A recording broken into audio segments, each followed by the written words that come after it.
I keep hearing there's bombs in the sky. All this, man, like sirens going off, all this stuff, man, and it's like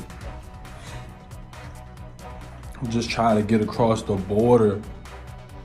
This is Maurice Creek. Until last week, the Prince George's County native was playing basketball professionally in Ukraine. Now, 10 days ago, he found himself stuck in a war zone. Creek finally made it across the border into Romania, but the ordeal left his family here in Maryland terrified.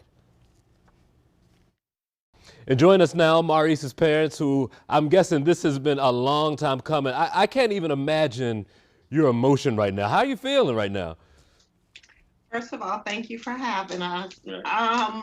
Still a lot of emotions, and I don't think any of those will settle until we get back on. Back on U.S. soil. I mean, I can think of the anxiety just when a son misses the bus or doesn't get somewhere on time. And I can't think of if I'm looking at a war going on and I know my child is there. What was that like? Oh, I keep telling people I can't find the words. It was absolutely devastating. I mean, it is nothing that you would ever think would happen to you at all. Not in a million years that it would ever happen to you. And then when it does, it's just like the best way I can describe it is if, and I hate to use this analogy, but it's the only one that I know because it's how I feel. If you hear that a loved one has passed and you weren't expecting it, it was a tragedy, and you just get that feeling in your gut like you're just sick, just numb, sick. I mean, you just like a zombie stuck motionless. It is just unreal. What was the moment when you knew that this was real, that this wasn't just, you know, a skirmish that was going to end in a couple hours, that you knew that this was the real deal in a war? I don't watch news a lot, and Mike was in the kitchen cooking. Our youngest son, Malik, was in the basement. I was upstairs doing my thing, and my oldest sister called me, and she said, "Where's Maurice?" And I said, "He's still in the Ukraine."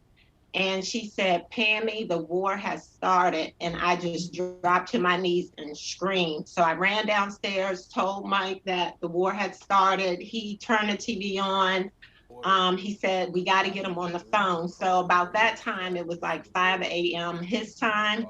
So I called him, and he said, "Mom, what's happening? It's 5 a.m. I got to get up in a little bit because I got to go get my COVID results." And I said, "Son, get up, get yourself together. The war has started." And he couldn't believe it himself.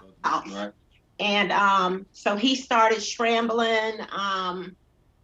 And luckily, everything that he had to get ready was already packed because he was supposed to leave on Thursday for Qatar on a 4 p.m. flight. And by the time he had gotten everything together, had gotten in touch with his American assistant coach, it was too little too late. They had already taken out the airport in Kyiv. The Odessa airport was under siege. And by that time, the roads were already bombarded with people trying to escape. So he had to do nothing. He couldn't do anything. He had to just stay put. At what point did he make the call and say, "Listen, I'm in this line, I'm at the border, I might be able to get into Romania now"? When did you get that call? And I'm just wondering about the emotion once you got to that point. Well, it was really touch and go. There were some things that we knew that was taking place, but we couldn't share with the media for his safety. And the basketball team that he plays with over the summer, Sideline Cancer, they have a friend of theirs who is a Green Beret. He's a vet, and his name is Eric Nordberg. And he had started working, I mean, just relentlessly working, trying to get Maurice out, but it was nothing that we could share. Maurice did tell us that he had gotten in the car and was on the move, but they had tried before because they had tried to get to this bridge to cross it, and the Russian troops apparently wouldn't let them cross the first time they tried to cross, so they had to go back. So there were several attempts prior to the one that worked. That road, that drive, you know, you have mangled vehicles, blowed up tanks, the barricades, the sandbags. So they were literally weaving in and out of just this maze, just trying to drive on the road. Once he got there, it was a sigh of relief. However, not out yet. Yeah. And then the lines were forever long. He said, I'm here. There are hundreds of people in front of me. I said, okay, so you need to watch your front. You need to watch your back as well. I said, how many people are behind you? He said, just 3.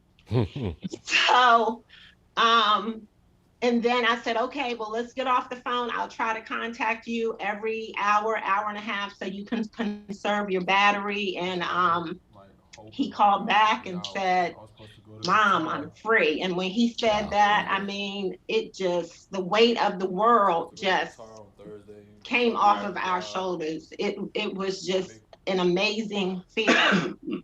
I can't even imagine. Listen, I'll end on 2 questions. One, I'm just wondering, how does this change your family going forward from here? And 2, do you think he'll go overseas again and play ball? Oh, no, I ain't going across seas. At least you're honest. Right, and the family's already tight, just make us tighter. Yeah.